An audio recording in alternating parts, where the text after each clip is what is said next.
Everyone, কেমন আছো তোমরা সবাই? আশা করছি সবাই ভালো আছো। তো আমি এখন স্নান করে চলে এসেছি, এখন রেডি হয়ে নিয়েছি ঠাকুর ঘরে যাবো বলে। মা আজ পুজো করছে। কি পুজো? তা হলো মূলা ষষ্ঠী পুজো। তোমরা দেখতে পাচ্ছ সামনে ষষ্ঠী ঠাকুর, মূলা, ধান এসব দিয়ে মা পুজো করছিল। তো এটা মা প্রত্যেকবারই করে মূলা ষষ্ঠী পুজো। তারপরে আজকে মা বলেও 6 তরকারি রান্না করবে। মূলা ষষ্ঠীর দিন আগে 6 তরকারি খেতে হয়। তার জন্য আমি প্রথমে আগে আতপ চালের ভাত বসালাম। আজকে আতপ চালের ভাত রান্না হবে।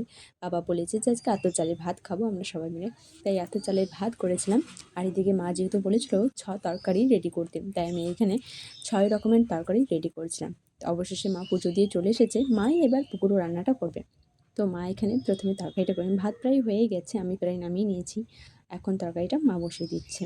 তরকারিটা হয়ে যাবার পর শেষে মা একটু দিয়েছিল ভাজা জিরের গুঁড়ো, আর এরপরে বাবাও খেতে চলে এলো। তারপরে আমি, দাদা, মা সবাই মিলে একটু প্রসাদ খেয়ে নিয়েছিলাম। চলো, তোমাদের ভিডিওটা কেমন লাগলো জানিও।